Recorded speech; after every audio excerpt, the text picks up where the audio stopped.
Okay. Recording. So it is going live. Mm-hmm. Okay. I just want to get it live on here. Then I'll start the podcast. Okay. Okay, so it's going on. Mm-hmm. Now let's see if it shows anywhere on here. There it is. Brody Stevens is live. Mm-hmm. So we'll click on that.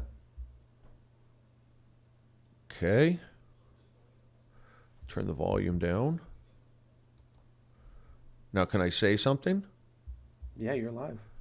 Mike's live, everything. Hello? Okay.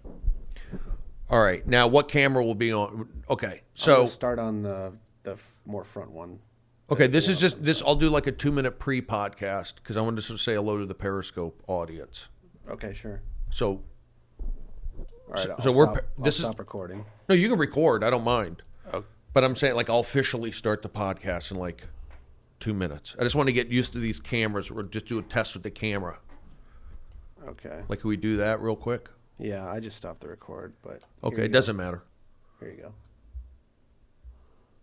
So that's going out live right now. Okay, that's going out live. We're right there on Periscope. So we're not podcasting right now. This is Periscope pre-podcast.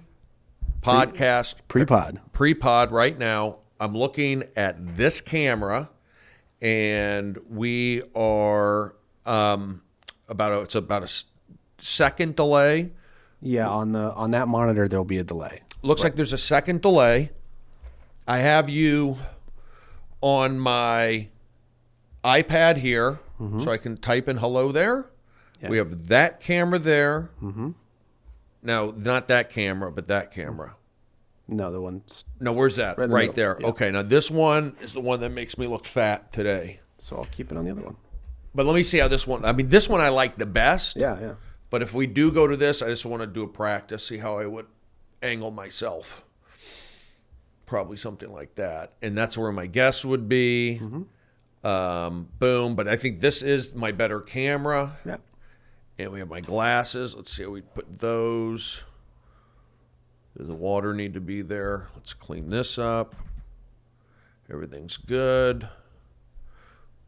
Glasses like so. All right. Now also, let me see this angle. Now, I'm still on the wide shot. There we are. Now, let me see here. How does this angle look? If I look into this.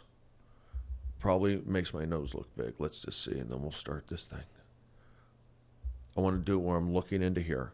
I'm looking into here. I'm looking into here. This will be my angle. I'm waiting for the delay. Okay, not bad.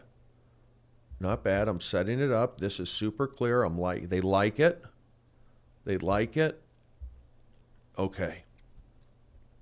And I can go here too. Mm-hmm. This is probably the best angle right there. Yeah. Crystal clear, HD. All right, let me have a sip of water. We're going to do, just to let the people know on the Periscope, I'm going to do a sip of water. I'll start out with my monologue. I am gonna. This is like a test run today, so my mind is more probably going to be into the technology behind it for a few minutes. I need to eat food. We'll do the baseball card game, all that good stuff, and then I will take comments. Sam Tripoli just joined. I can take phone calls. That's another thing. So we're going to call my mother. We'll probably call, maybe we'll call Sam. I could probably call Sam Tripoli since he joined. He could probably receive a phone call too. Sure. So we can do that. And they can hear that on the Periscope. Yeah, they'll hear everything. Okay.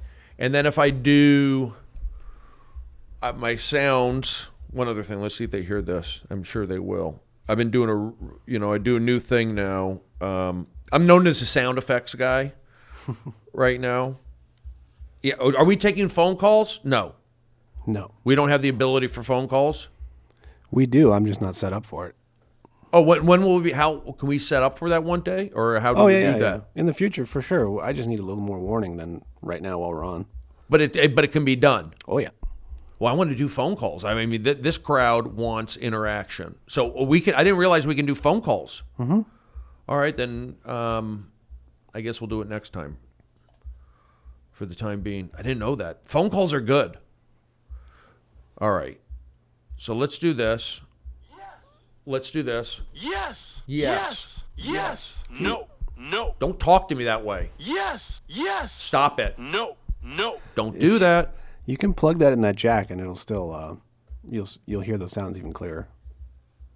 You don't have to hold it up to the mic. Oh, but Periscope will still be able to hear it. Yeah, Exactly. That's what I'm getting used to because I haven't had that. This is why we're testing it. No. Whoa, don't talk to me. Yes. Yes. No. No. So let me see. Periscope, can you hear this? I know they can, but don't talk to me that way. Can you hear it? In your face, sucker. Hey, don't talk to me that way. I'm Stephen Brody Stevens. Headshot. This stupid MAGA bro, eat a D, Brody. What does that mean? Love the sound effect game. Boo. I'm Sam hiding in the shadows. All right. Let's go ahead and so we can do phone calls next time. Yeah. Today, we're just doing the cameras. I'm talking. We'll do some baseball card game, and we'll see what happens. Okay. And I need to stay positive energy, positive push. I'm all about warmth, bedside manner, relaxation, gathering my thoughts. I've been doing a lot of stuff. Gathering my thoughts, preparing. So this is just the monitor. This is just the monitor. I could actually do a podcast within a Periscope within this. I wonder if I started this, but then I want to read their comments. Yeah. All right, here we go. Okay. All right, I'm going to start recording. You can start recording. Go for it. What's that mute thumping? Can you hear that thumping? So your feet. No. It's like music playing next door. Shouldn't be. Can you hear it? Tapping your feet? No. You're not. Yeah, that is weird. There's like a bass drum. Can you hear it? Yeah.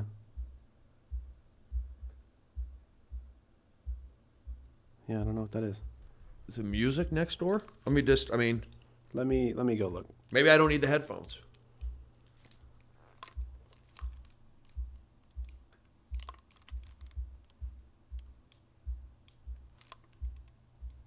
Yeah, you hear it less without the headphones. Where's that coming from? I don't know. That is odd. We shouldn't be hearing it from outside.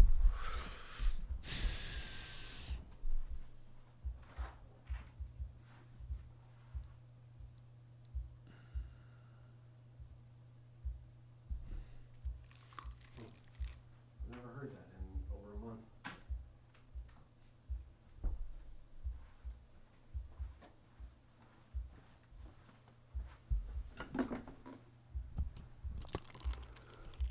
Yeah, I don't know if it's music or something coming through. But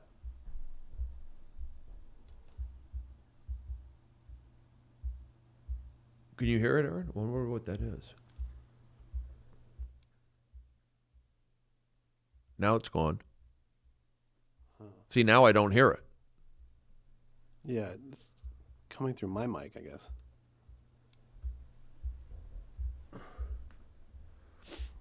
Yeah, that's weird.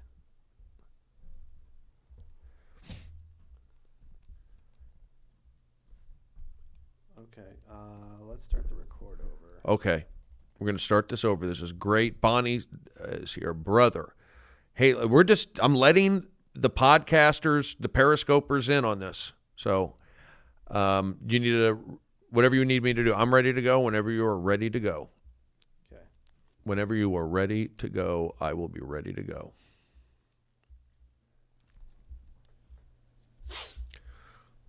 That's so weird. This is a pre-pod. Corey and Chad, yes. Good guys. Ontario, friend. Shalom, yes. We'll do about 45 minutes here, and we'll take I'll call out. Next week we'll do phone calls. And I'm at the Comedy Store tonight. Maybe we'll call Sam. Since he joined the Periscope. I'd love to come to Zany's. They're not asking me.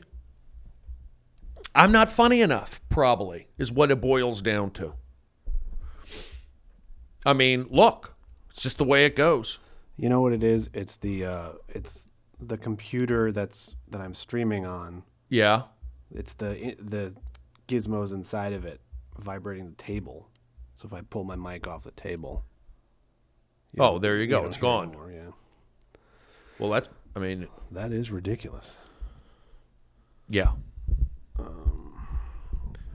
They're excited for phone calls. Other shows take calls? Oh, yeah. Punch Drunk, for sure, yeah. Oh, yeah, I need to do that.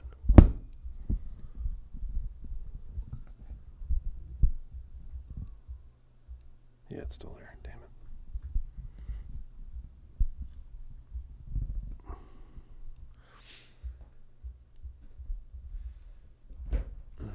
Let me see what I got here. In the meantime.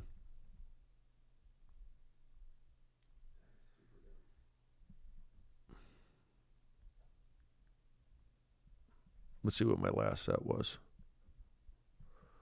In the main room. Thank you. Honestly, I normally do Wednesday night. I don't know what happened, but I didn't get that spot. But I'm here back tomorrow night in the frickin' $15 spot. Tonight, I get a cut of the door. I make the same amount of money than the millionaires. And who was on the show tonight? You know, Martin Lawrence? Who? All right, let's start the pod. What's that? Let's start the podcast. Okay, I'm ready. All right, here we go. You're on. Okay, here we go. 3, 2, 1. Yes, you got it. Stephen, Brody Stevens. Welcome back to Burbank, California. Here, all things comedy with your host. Festival of Sports is Stephen Brody Stevens. He has had his apple cider vinegar. He has had his Carl's Jr. coffee. He has had his iodine drops on his wrists, rubbing them together, feeling the effects immediately of the supplement. I believe in supplements. I am active with my body. I'm on stage at the comedy clubs. I'm doing radio. I'm doing podcasting. And that's just the way I look at things. We are back here today. You can expect a baseball card game. I'm just laying it out for you. You can expect me calling my mother. You can expect me calling somebody else. You can expect me receiving a phone call. You can expect those kind of activities taking place on this Periscope podcast. Eventually, soon, we will get guests. We will get help, and that will happen. We've had a lot of guests. Oh, I have? Yeah. Not recently. Yeah, not recently, but we have had a lot. That's Aaron. Aaron is back. Can I get a little more on my mic? I feel like I'm straining. I would say turn up your phones because All right. I got plenty of you in here. Okay, turned up my phone. That's a little better. It just sounds weird today. But, okay, I turned it up. Brody, how is your mom's back? My mom's back is great. Thank you. Yes, thank you for asking. That's the kind of fan that I have here listening to this podcast, are those who care about my mother. You got to call your mom. You got to take care of your parents. I don't do it every day. I don't call my mom.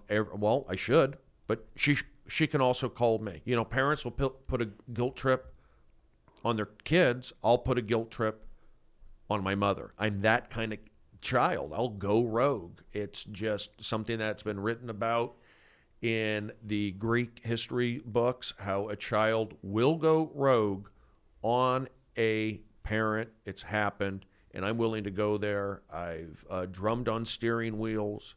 I've vandalized dollhouses in Sacramento. I broke Tonka toys. I've pulled hair. I have that disease, trichophilia, pulling hair. Thyroid issues. That's why I'm taking iodine right now. And I'll tell you what, I feel pretty good. I feel pretty clear. I am an energy-based guy. And somebody's in here that I do want to see. I'll let him do his deal, and then we'll talk to him. He likes to get in early, and I like to be relaxed. I'm not relaxed yet. I'm going to be honest with you. I'm not relaxed. I need to be relaxed, and that's how we do it.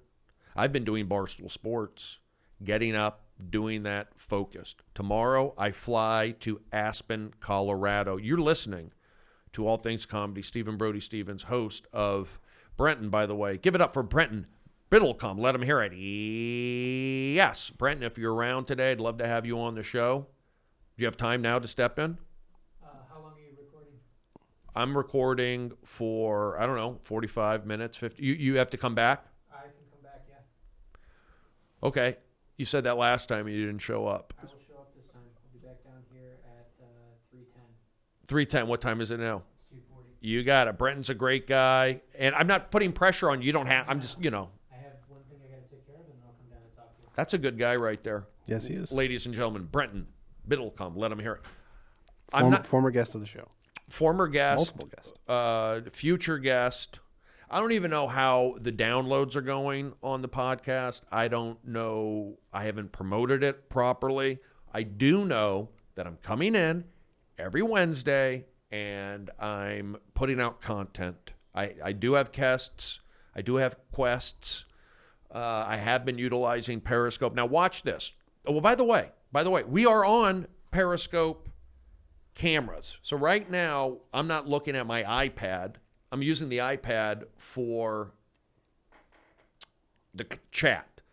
This is a camera right there for those in Periscope. Wherever this goes, I need to figure this out. I feel like I look pretty good. Now I'm going to do this, and then I'm going to look at my iPad because my iPad has enough of a delay where I can gaze over. Here we go.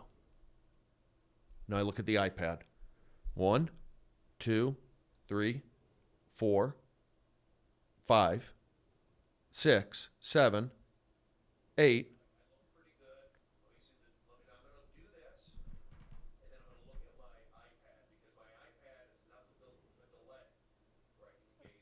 It's very delayed on there. Yeah, it might be 25 to 45 seconds. Okay.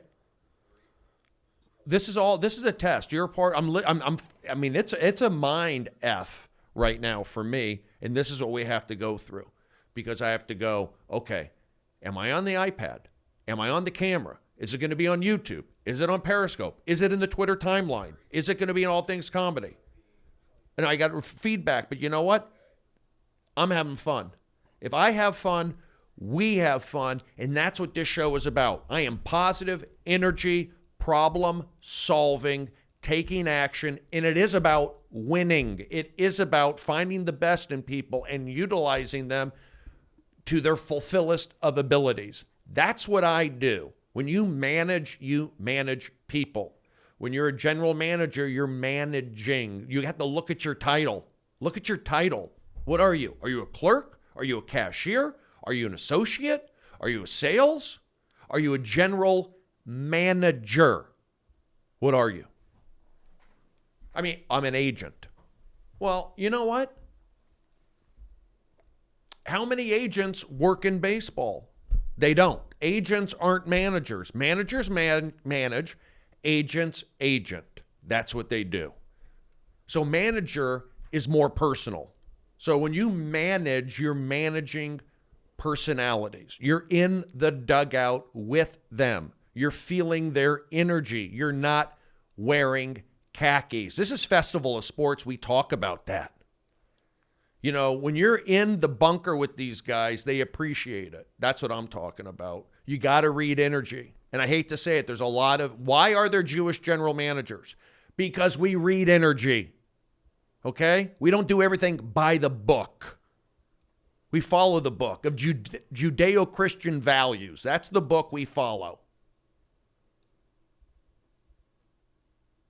Andrew Friedman, Dodgers, Jewish general manager. John Daniels, Rangers, Jewish general managers. Thad Levine, Jewish, Twins general manager. Theo Epstein. Theo Epstein, Jewish, Cubs, general manager. Ludlow, Astros, winner, Jewish, general manager. Manager, field, in the pit, in the bunker, Gabe Kapler, Jewish, manager. You see what I'm saying? You got to manage people. Marv Levy, Buffalo Bills, Jewish, manager. Red Auerbach, Boston Celtics, Jewish, head coach. Red Holtzman, New York Knicks, Jewish. Don't question me. Getting sick and tired of, the anti-Semitism. There, I said it. Hollywood, #MeToo, anti-Semitism. You want to play that game? It's all about the women and the kids? What about me? I wasn't bar mitzvahed. Okay? I didn't go to bar mitzvah. I wasn't prommed. People don't like Jews. They don't like whites.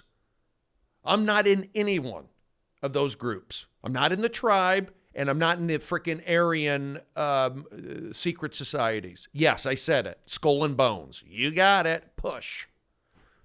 But it's good versus evil, and I'm a good guy because I jumped out of the petri dish. And I'll tell you something else. I can only say what I go through, my experiences of growing up in the San Fernando Valley in the 80s, graduating from Reseda High School in 1988, never being a part of a protest, doing 3,000 warm-ups, taking what I learned at Reseda High School, Tarzana Elementary, and taking it to the sound stages of Hollywood and working on successful shows and have people going, hey, that's a great thing. I used to do audience warm-up. I still will on occasion for specialty gigs that I'll probably get fired on the spot.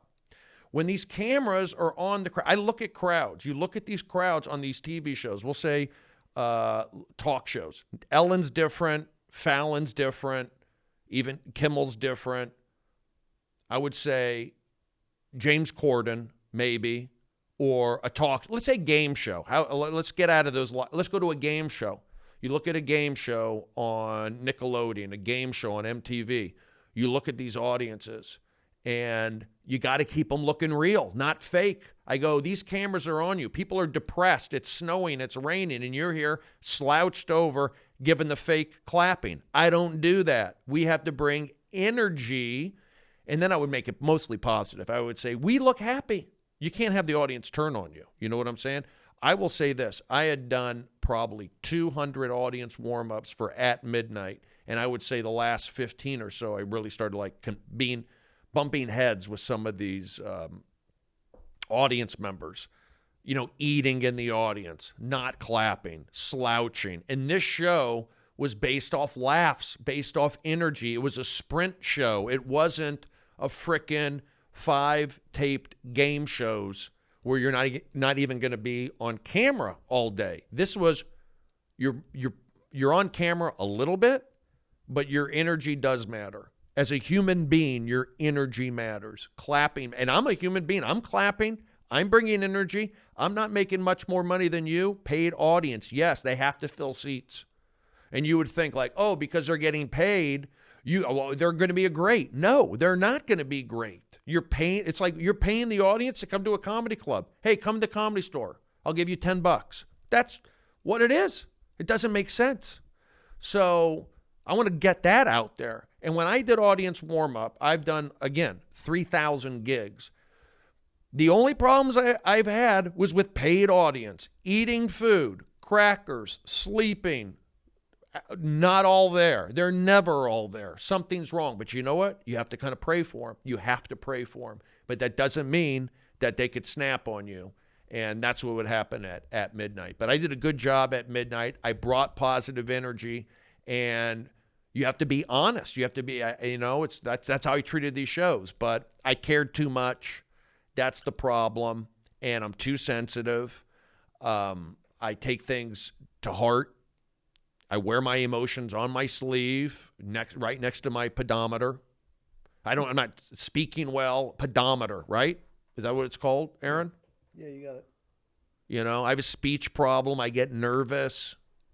I'm a bachelor. I have to do my own laundry. I have to clean my bathroom. Well, get a housekeeper.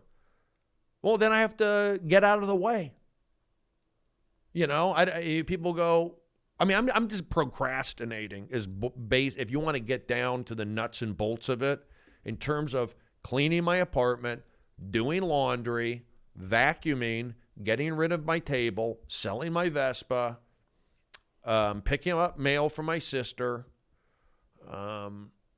What's the other one? A couple other things. I'm being procrastinating. It's my fault. But the trade-off is that, you know, somehow my special is going to come out in June or July, maybe. Somehow I got the Barstool Sports gig. Somehow I'm going to Aspen with David Spade after I did Irvine with him a few weeks ago. I did so well in Irvine, David said, join me in Aspen. We're going to do, I want to see you on the slopes. You need to be outdoors. It'll be healthy for you. That's the kind of guy David Spade is, that he's looking out for the mental health of a fellow performer, a fellow Arizonian educated family roots guy. That's how David Spade is. Get to the mountains with me and let's do a show. So that's going on Friday and Saturday. I'm just giving you a little update. Tonight, Wednesday, late night, I'll be at the Comedy Store, and I want to say thank you to the Comedy Store, because when I get those main room spots, you know, most of the time, and I'm cool with this because I've done everything I could with it, is going up at the end. I get the extended spots. I mean, tonight I'll get to do 30 to 40, I'd say 40 minutes. I'd say 40. 35 to 40 on a Wednesday night in the main room. I assume I'm going up at the end. So I get a cut of the door. Hopefully it's sold out. And I get to go long in front of anywhere from 15 to 30 people. And then you have comedians walking in, messing around. I have a good time doing it. I'm not nervous. I'm not stressed. I like doing it. I'm excited to do it. It's fun. My success rate in that spot is me, and you know how I am. You know Stephen Brody Stevens, how honest he is when I say I didn't do well or I did well and it wasn't fun. I wouldn't do the spot if it wasn't fun. The spot is fun. I enjoy doing it. And I hope Adam, and that's where I need you guys to come in. You either donate to Prince of Podcast, Prince of Periscope. I am the Prince of Podcasting. There you go. That's a new one. We just came up with that. I am the Prince of Podcasting.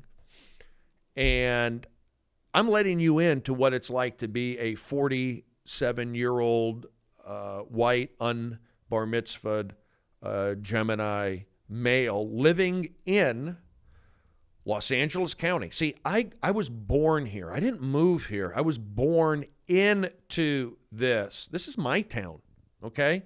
You came here. You wonder why the Clippers don't win? Because they are the team of transients. Transients don't win. You know, the Lakers, yes, we stole them from Minnesota. You know, they got another team. They got the Timberwolves. So we took them, brought them down here, and the Laker fans, same thing with the Dodger fans. There's a core. There's realism. There's history. There's winning history. We're at the Forum, West Side, Brentwood, beaches, happy, UCLA, sunshine, energy. Something different at the Forum. Then it moved downtown, and the Lakers became global. See, Showtime Lakers, Larry Bird versus Magic, that didn't happen at Staples Center. That happened at the Forum in Inglewood. It's a little different there. It's a little, to me, you got downtown, it's frickin' Blade Runner, 2030, needles, homelessness, strange buildings, the whole thing.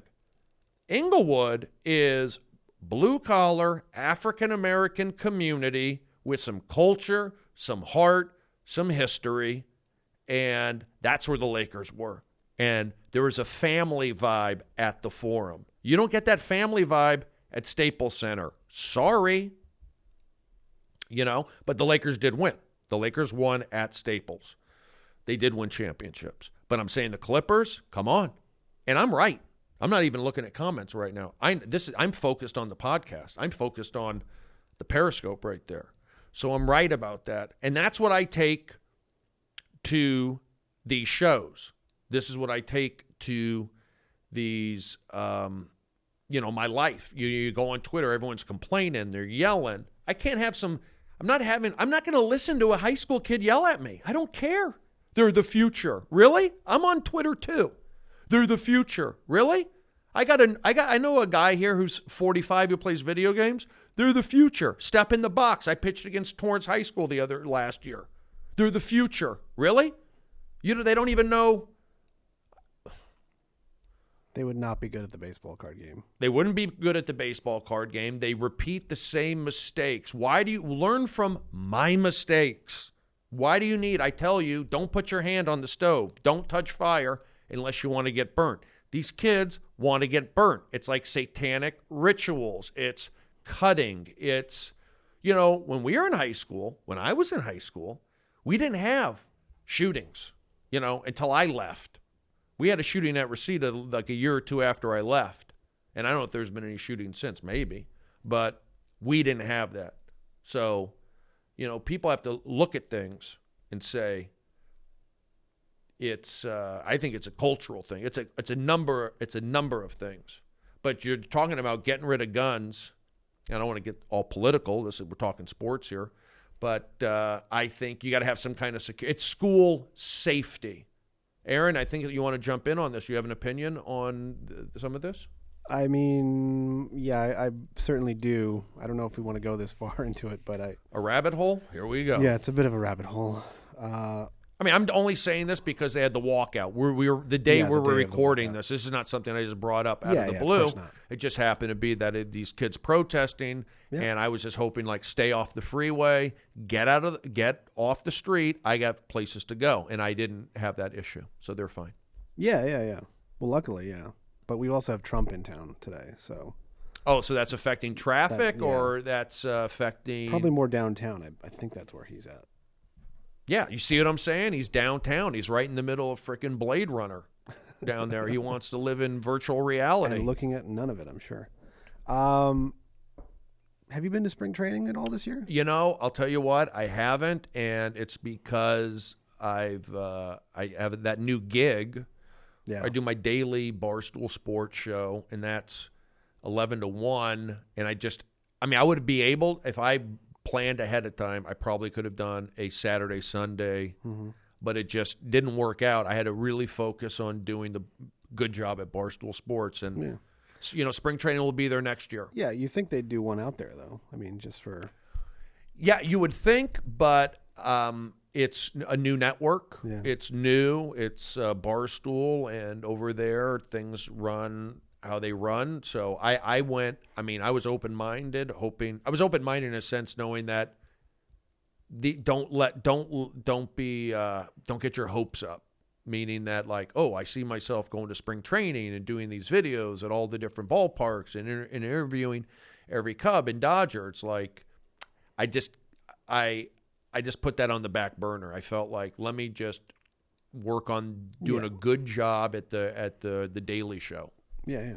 And it's been fun. I enjoy it, but there's no buts. I enjoy it, but it's different from podcasting. It's different from, it's different from doing the baseball card game. It's different from this kind of stuff. Don't let them steal the baseball card game.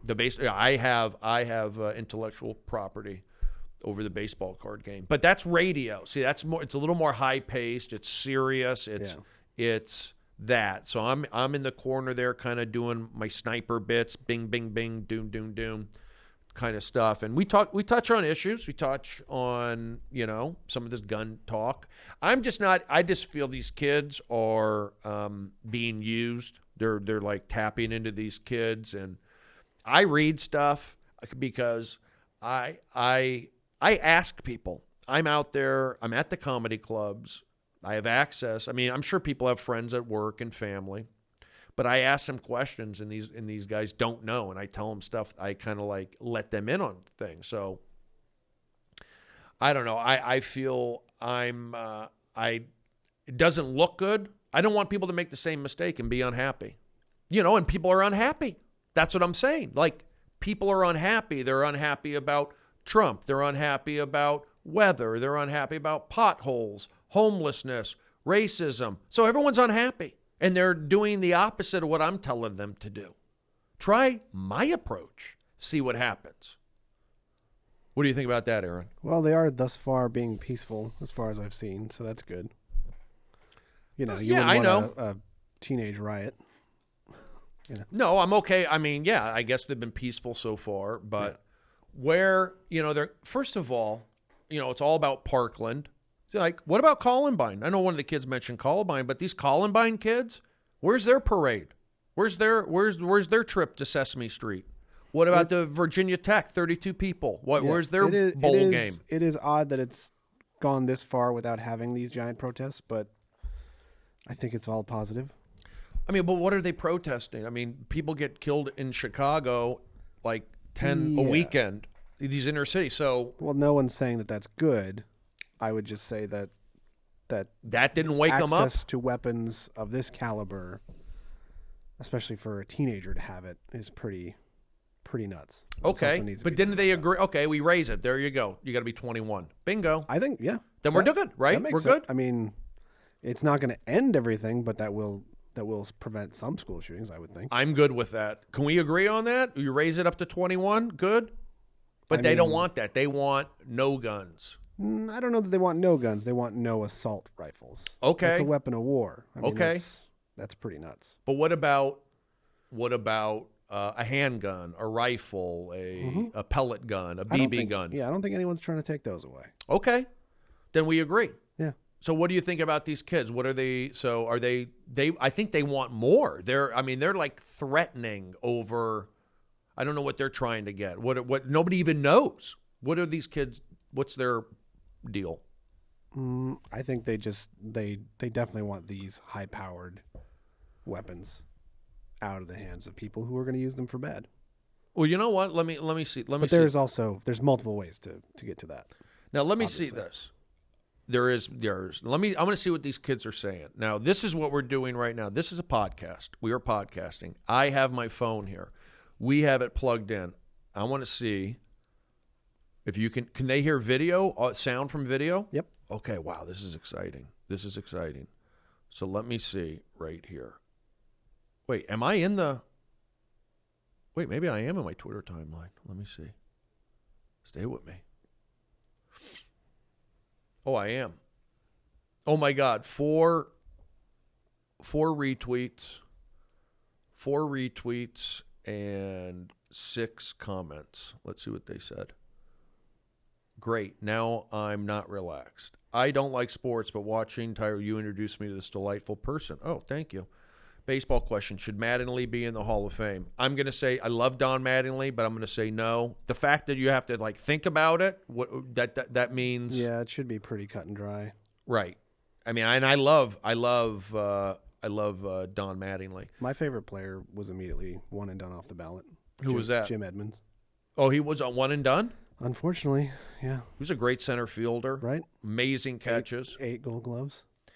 The best catch 8? ever made. Wow, yeah, that one in center for the Angels. Yeah. When he at Kansas City. Yep. There you go, and he jumped. Superman catch. He leapt backwards. Mikey Comic Truth said, "Thanks for making the world a funnier place. We need it." Yeah, everyone.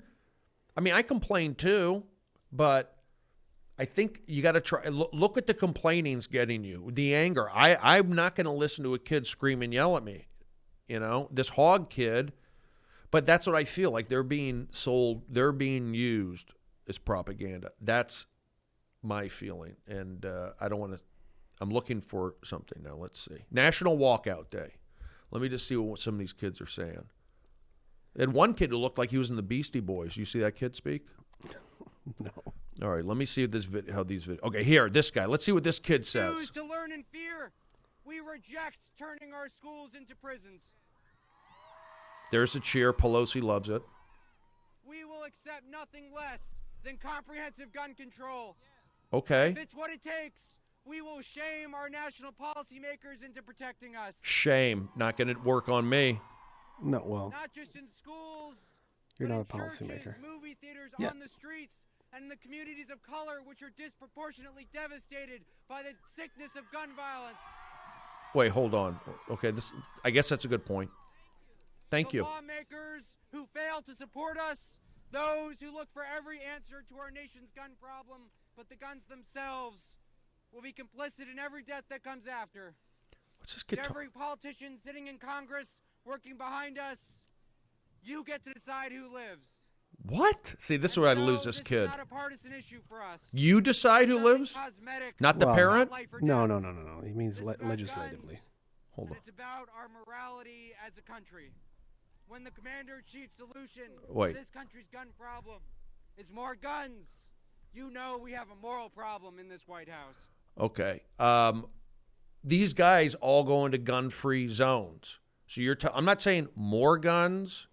I don't know what the deal is, but I look at these baseball games. More guns, because Trump's first reaction was arm the teachers. Well, And you know, that's- these kids are screaming and yelling at the guy. When your back's against the wall, it's like, well, you're yelling at me. Okay, arm the teachers. That's the way I feel. You look at the Academy Awards, right? They all have guns protecting them. You know, the Major League Baseball dugouts, putting it into sports, they have armed officers in the Yeah. dugout. They also make millions of dollars. Okay, yeah, Teachers protecting that. are making like 30 grand. Well, what is that? So you're saying because the baseball players are worth more? I'm not saying that. That would actually be the opposite of what I mean. But what I'm saying is there's a $1 million industry going on the field. Right. The protection of them is obviously important to the people who pay that money, the owners, the Well, they're okay, the yeah. league. Teachers don't have that afforded to them. They don't have the financing. A, to themselves, would be to the districts and the. Maybe they want to carry a gun. Maybe they go, I do want to carry a gun. Who knows? I would not give a gun to a teacher who wanted one. But they've said, like they said in Texas high school, oh yeah, my teacher would carry a gun, or our archery coach or whatever. I guess it was a different culture. I went to Reseda. We didn't have shootings. I would love it if teachers just carried bows and arrows. Well, I think that would be awesome. But I'm saying that they should have police. Then you know what? You have 2 policemen at every high school. I think they do. I think generally speaking they do. I think the point the kid is making, and I think in general what they all are saying is we don't want our schools to look like prisons where we have bars on everything. Because my high school went through that too. My high school never had an incident of that degree. Sorry, guys, that's how it is now. But You can do whatever you want. It starts to get to be this huge lockdown state, which that doesn't feel good. Right. But you can do whatever you want. So these are the trade-offs. You can watch porn. You can listen. You don't have to buy your U2 albums or Kanye West. You listen to it for free. The trade-off is you're in bars. I don't think that's the. You can't have it both ways. These kids want to have everything. I mean, we are the nation that we should have what is reasonably acceptable. Yeah, I mean, I think being able to go to Big Five or, to Dick's Sporting Goods, to walk in and be an 18-year-old upset over something like this. Yeah. This kid, called me, said I had gangly extremities, said I had, a tilted pelvis, said I had eczema, said I had cystic acne. Wait, are you talking about me? To go to Big Five and then pass some kind of test and then get the gun and then go to school the next day. Okay. Yeah, that's one thing. That's terrible. Here's the other thing. A lot of these kids, and I'm saying they can do something about that if you want to raise it to 21, but a lot of these shooters are on drugs. They're on antipsychotics. Yeah. That's got to be looked into. So there's got to be some kind of database. Yeah. You're on an antipsychotic med. You go to Big Five. It pops up. In fact, they say, you need to go CVS. You need to go to CVS. You're not allowed in Big Five. I think that's a little more extreme than what they're asking for, but that is a possible solution. I don't want there to be a database of who's on antidepressants necessarily, because I think could be used against people that are on. That's what I'm saying. In employment opportunities or whatever. That you're on antidepressants. Yeah. Well, which could be working great for that person. But because you're on them, you may not get something. So then why should somebody who's not going to flip out with a gun be under that? He's not on antidepressants. That's what I'm saying. I don't think that's the right way to do it. But these kids, are usually on drugs. Yeah. They're usually on some kind of like Yeah. antipsychotic. Okay. So, At least a waiting period. I mean, a waiting period could cool off a kid, you know? yeah. Then what do you say about all the gang violence that goes on in the inner cities? Is that a different kind of gun violence? Yes. That is. Yeah. So so you're saying Because that's that's a little more one-to-one than it is mass, you know? That's so why we're it talking is about too- mass shootings. Yeah. We're talking about a kid. They're talking about kids or just anybody being Kid. able to get I a mean- rifle. I'm going to know what these kids are talking because But they're yeah. yelling and I'm like turning now I'm glad you're translating for them. Yeah, I mean, definitely. We had a comic who I will not name right now, but Let me guess. No. Bert Kreischer, Aaron Foley, Bill Burr, Bobby Lee, they're all over my shoulder. literally just walked into a gun store to see how easy it was, and within 15 minutes was able to purchase 2 and walk out with them Oh, really? That's here in LA. wow. So that's a little too easy. So he passed the test. He Did they do a gun check? I mean, a background check? no, They didn't. No way. right? Doesn't seem right. So he got the gun illegally. I mean, aren't they supposed to I do a mean, background check? Yeah, I believe so. So there you I go. would think in this state for sure. Criminals will always get guns. But it's at an actual gun store. So, I mean, they Well, could have run a quick check. I don't know.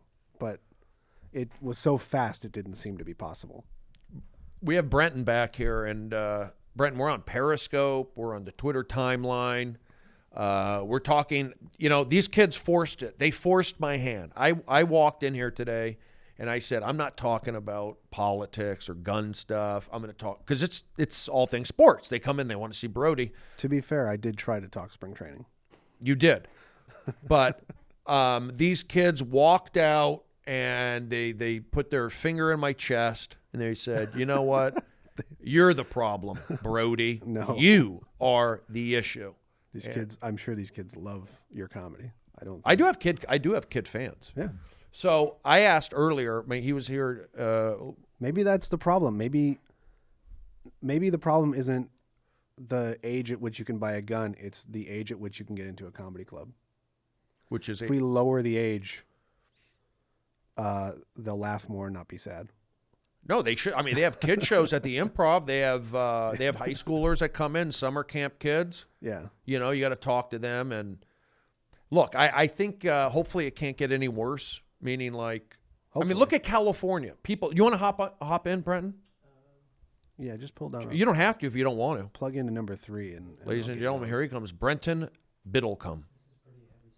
He's reaching up. He's grabbing a mic. We're trying out all the, we're doing all the different stuff today. We're doing we have the Periscope on. We have this here.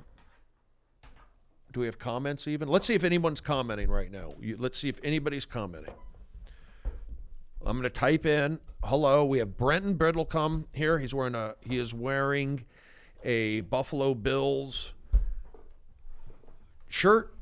Old politicians are a problem. We have we have interaction on, we have this angle now. There we go. God, I'm so fat.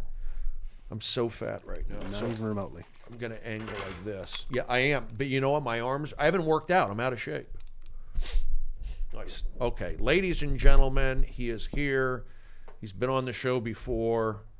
He's a good guy. He's somebody you want to talk to, somebody you want to be connected with, somebody that, I don't need to put too much, don't put too much attention on him in terms of, he's a comedian. He goes out on the road. He does jokes. He gets on stage. But he also takes that positive energy, takes those smarts, those Midwestern values. You're from Buffalo. You went to school in Iowa. I was born in Buffalo, but I grew up in Ohio. Exactly. Yeah. So he has those values, and I think he applies it here to All Things Comedy. He applies it to the Comedy Store, and those are two successful. You're part of them both. Mm-hmm. How does that feel to say that you're part of All Things Comedy It feels and good. the Comedy Store? I mean, it feels good. All Things Comedy, I think, is going to, when it's all said and done, be one of the best, original content media outlets in the business, especially in comedy. And the Store is the best club in the world right now. Why do you think that is, the store? We've mentioned it before, but the Comedy Store, they're sold out all the time, all the shows. But it's every seat every night. You can't get better than what they're doing right now. And then because there's 3 rooms and, multiple shows, the amount of people coming into a comedy club, every single night is more than any other club, I think, in the world. And the lineups, last night it was crazy. It was like Joe Rogan, Jeff Ross, Joey Diaz, Chris D'Elia, Mark Maron, all on one show for $15. Sebastian, Whitney, Eliza, Ali Wong. I took a night off. Crazy. That's too much star power for me. It was nuts. I think. And that's what I heard, right? It was a great lineup. Oh, it was a great lineup. Main room was sold out. OR was sold out. Both belly rooms were sold out. Roast battle. Were there celebrities there last night? The middleweight contender in UFC 224, he was there last night hanging out with Diaz. Anybody else? Nate Diaz or Joey Diaz? Joey Diaz. Not that I saw, but you never know. I don't bug these guys when they come in. I wanted to go to roast battle, but I just got tired last night. Sometimes I've been working on this, Barstool Sports 11 to 1 in the 11 a.m. So I don't want to push it. Yeah. I should have probably went to the Comedy Store last night, but sometimes it's good to take a night off. Yeah, I'll be there tonight. I'm on at 11:30. Yeah, doing the Kinnison spot. I love doing the Kinnison spot. I was telling them about that. So, all things comedy. What have you been up to, Brenton, since you last been here? Brenton Biddlecombe, great guy, positive pushing. Just working here. We've been shooting some stuff. We got a new show that we shot with Chris Cope and JC, and it's going to be really good. It's called Impaired, and we shot 2 more episodes of Burt Kreischer's cooking show with Bobby Lee and Chris D'Elia, and then another one with Todd Glass. Will these be on All Things Comedy? Yeah, it'll be on All Things Comedy. So it'll be like a platform, like a Funny or Die kind of thing? Yes. Is that the idea? That's the idea. It's going to be not just podcasts, but also original content. So if you have ideas and you want to shoot something, we want to work with you. Well, I already did that. Me personally, I did a little thing with the Valley. The Valley. Little Valley tours. Yeah, so I did that. We'll see how it comes out. So this is it's just growing and getting better. And the thing is, you tap into these Comedy Store comedians. It's just... Well, you look at the roster, we have the greatest collection of comedic minds on this side of the country, and they're all under ATC. So... What is that, a drug or like a mind control? All Things Comedy. Oh, okay, I didn't know. So we want to take advantage of that, and we can make really great original content for pretty cheap and put it out to fans and not charge anything. It's all free content. Let me ask... you're out in, let's say somebody's out in New York. What's the difference? What do you think the difference of the scene, maybe opportunities, or maybe also just, what's in New York? I'm just thinking about New York. I'd be ignorant if I talked about New York. I've never been to New York. So I don't know what the scene's like. From what I understand, someone like me at my level of comedy, I would get up a lot more because there's more stage time. But in terms of we're talking about All Things Comedy. All Things Comedy is not New York. We have New York comics that are on the network. Oh, we do? Oh, yeah. Oh, I didn't know. See? Who's that? Ari Shafir's out there. Paul Verzi. Help me out, Aaron. There's Paul Verzi, several guys. Connected to Bill Burr. Ari Shafir lived here. I'm meaning okay, look at the Comedy Store. The Comedy Store, All Things Comedy, it's its own universe. What you you're a comedian in New York. You're going to get more stage time. You're going to get... It just seems, I'm not saying, it doesn't seem it's one-sided, but it's almost all podcasts take place in L.A. All these, Funny or Die is here, and the business is out here.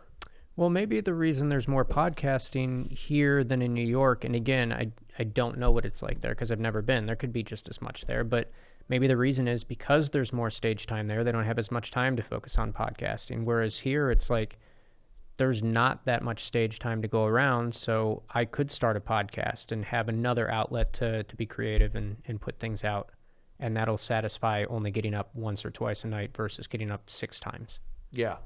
And there's also, you think about it, there's just more comedians out here. And they live here because the business is here. Yep. They live here because it is nice weather. They live here because, I guess the comedy scene's pretty good.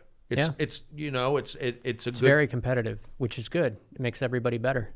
Makes you work harder, and Yeah, I mean, yes, competition is You good. can't have any throwaway sets when you're performing at a club now, because just get replaced. Yeah, I understand that, but there doesn't. Then you may not be getting the funniest product up there. You're and going to that's where New York has the advantage. I think overall, the New York comics are probably stronger, but out here we have the opportunity to be much bigger and reach a much larger audience because show business is here. Yeah, So I think. But probably, I mean, ideally, you'd want to be somebody that has the ability to split time in New York and LA, like Ari has it perfect. Yeah, you want to go. You want to go back and forth, and then also go on the road too. So you're in LA, so that's the showbiz showcase, hobnob, podcast, all that sort of thing, networking. Then you go out on the road and you play your road gigs and you grow as a performer. You do your hours, audience. Build your audience. Then you go to New York to just really maybe get to the core, get to that find your voice. Find your voice. I consider New York City like the mecca of comedy. Yeah. I feel like the Comedy Cellar. It's like I'm a regular at the Comedy Store, but I'm not a regular at the Comedy Cellar. To me, it's like, and I worked there. I barked there for like a year and a half. I was never passed. I was intimidated by it. Now, how long were you in comedy when you were barking there? It was my third year. Okay, so you were brand new. You started. Right. Did you start 3 years out in there? Seattle. Or did you start? I know you started in Seattle, but then did you go to LA first and then go to New York? You went straight to New York. I went straight to New York from Seattle. Essentially, I did one open mic here. Started at the Comedy Store. We did our show from UCLA Extension. Pauly Shore's sister taught me. Make it visual. Help me. Then I went to Seattle. 3 years in Seattle. Found my voice. Went to New York. Honed my voice. And then after 6 years altogether, 3 in Seattle, 3 in New York, I felt like I could come to LA. I'd be 30 years old. I'd have a marketable skill. I had a place to stay. I had a car to drive. And my friends were working on these talk shows because I was in New York with them. So I built up those relationships. So then when I landed in LA, when I came back in March of 2000, right away I got on the Kilborn show. Right away I got a Premium Blend Comedy Central gig. Why did I get that?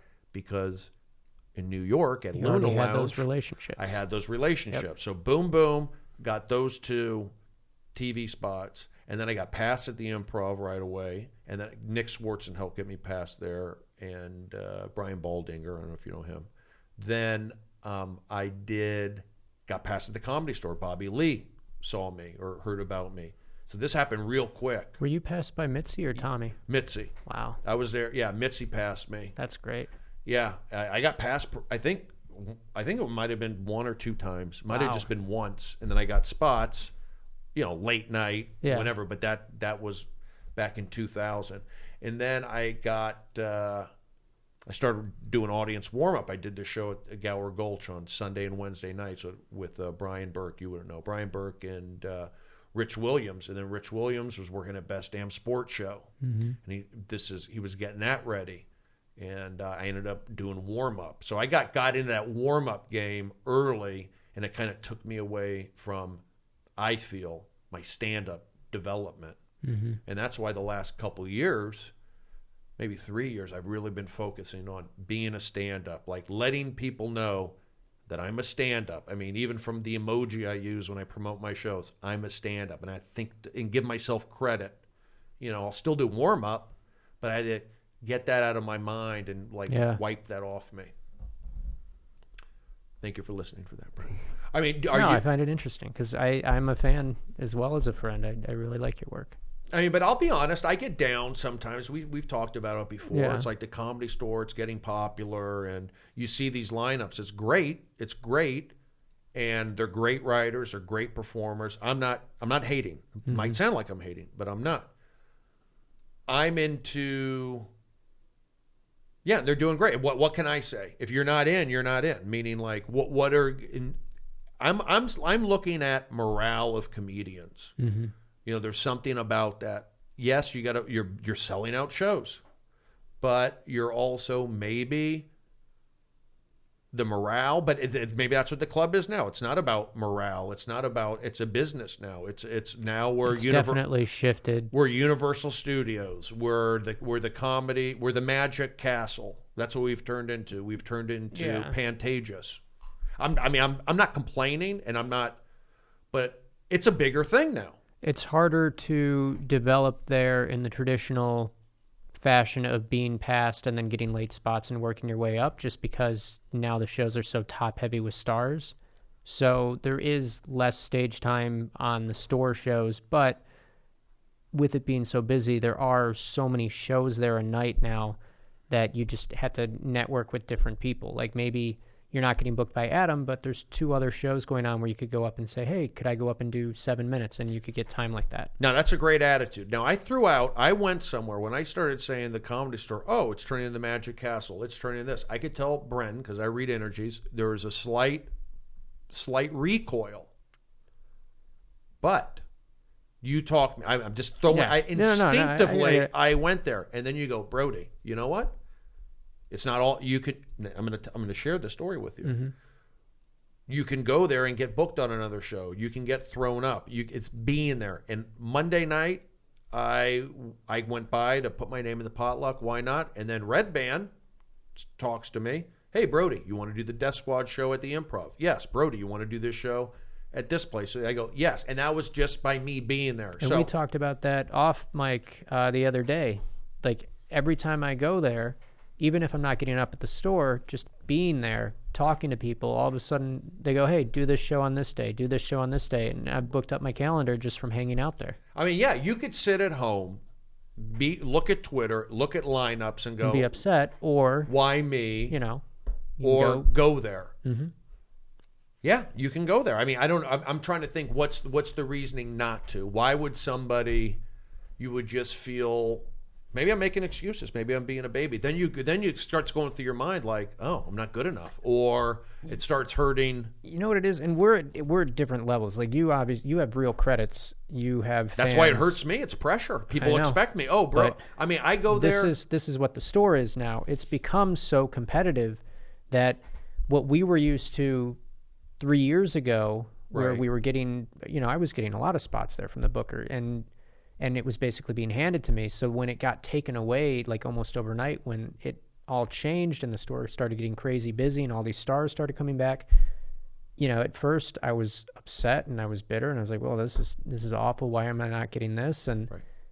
But now it's like, well, I just need to work harder, and it is pushing me to work harder and go other places and keep getting better. And then when I'm there at the store, I'm doing so well, people are seeing that, and then I'm just getting more work and it's snowballing. So it really is challenging me to be a better comic, and I think in the long run it'll be better. Short term, it hurts and it's depressing and it sucks, not getting 3-4 spots, especially when there's so many shows in a week. But at the end of the day, when you look big picture, I'm going to be way better because of it. Right. Because maybe if I was getting those 3-4 spots at the store, I wouldn't really care if I was going up other places. Because like, oh, I got my store spots. But now, I'm going up every night elsewhere and doing the store. Right. And I wasn't doing that before.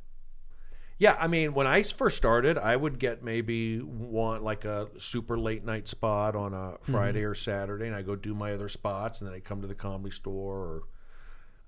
I think, that's a great attitude. You have a perfect attitude, and I just feel like there's sometimes a little more pressure on me. Like, I'm still growing, but I'm ripe. I'm like beyond ripe.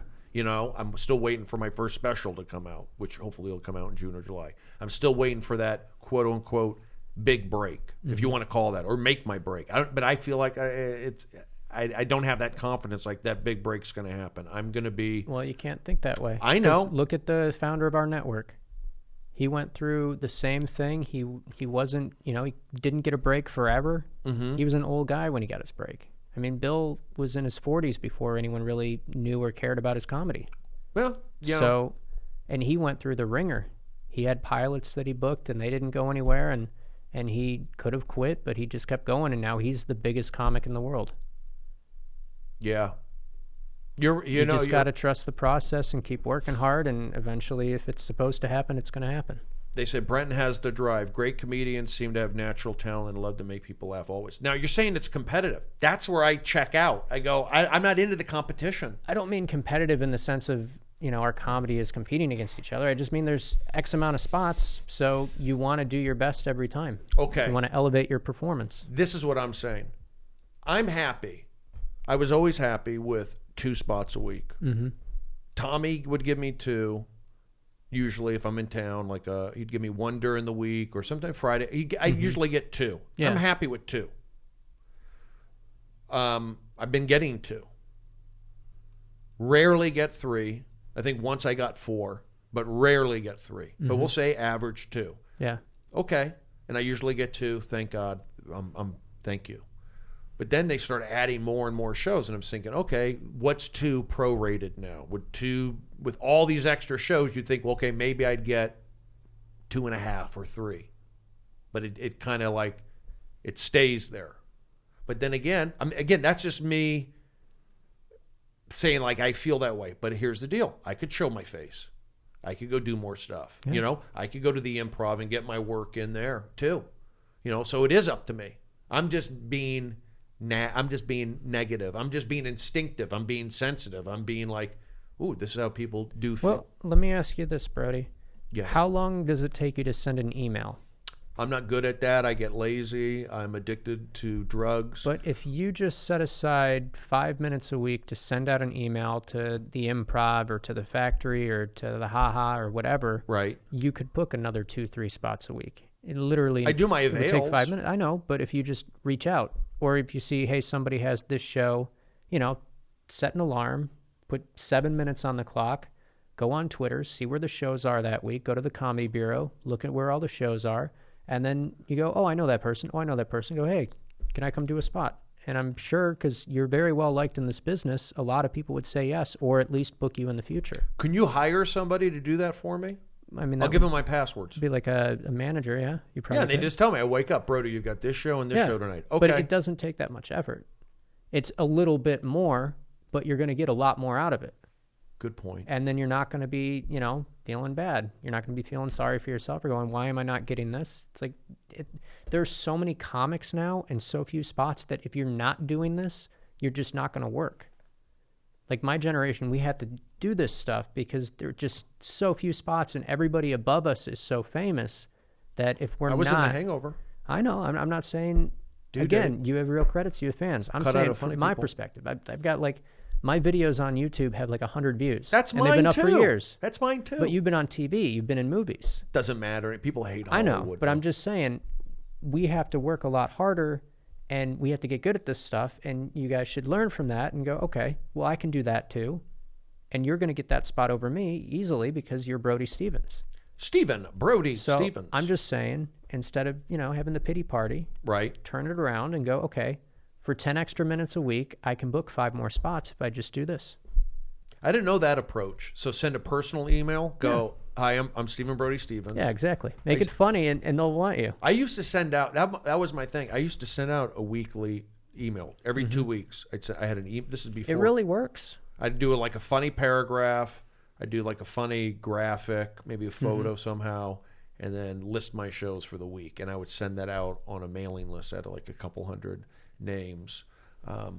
I feel, you just got to keep doing it. But I mentioned this on one of my Periscopes, is that I feel okay, the bigger I get, if you want to say, the more fans you get, it's just more people who aren't going to get me.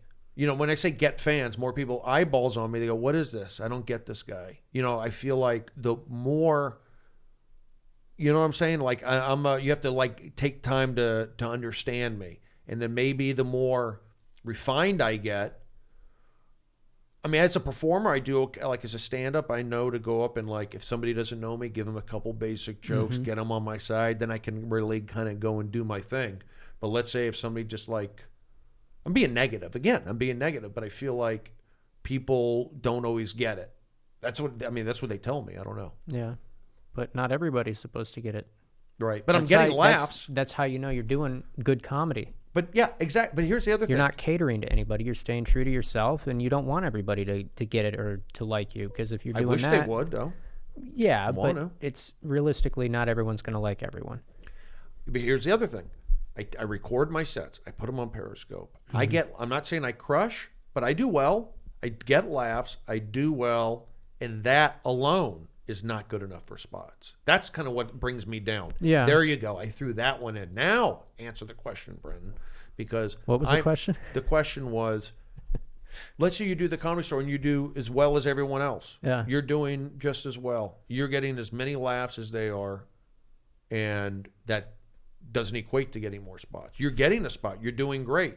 It's provable. You could read the decibel level. Not to cut you off, but this is where it really is. You have to view your career as a marathon and not a sprint. Let's say you or I go up on a night where you have the Rogans, the Leahs, the Marins, all the big hitters up there, and you crush just as hard, if not harder. Now, because it is still a business, this is show business, right? We're not going to sell tickets like they are. 97,000 fall. I'm just saying, we're not going to sell tickets like some of these guys, so they're still going to get booked over us. That's just how it is. Well, I'm going to slash their So tires. what you do, well, they'll just take Uber. What you do, they probably have like personal point. drivers. They Yeah. probably get sent to town cars and pull up in the Escalades. Oh, Brendan, just But, lashing out. But what you do is you go, okay, well, how can I build so I do become that ticket draw? Because that's what this is all about. Podcast content. What you're we're doing right here. now, yes. This You help out. This Brent, helps. You don't understand. You help me. I Yeah. see. I know what you're doing. I see it. You help me. Gives me a sense of pride. I see is there your brother on Twitter also? Yeah, that's my Got brother. the family helping out. So, and I know all. He's tweeting from here on Ohio. Go see Brody tonight. Enjoy it.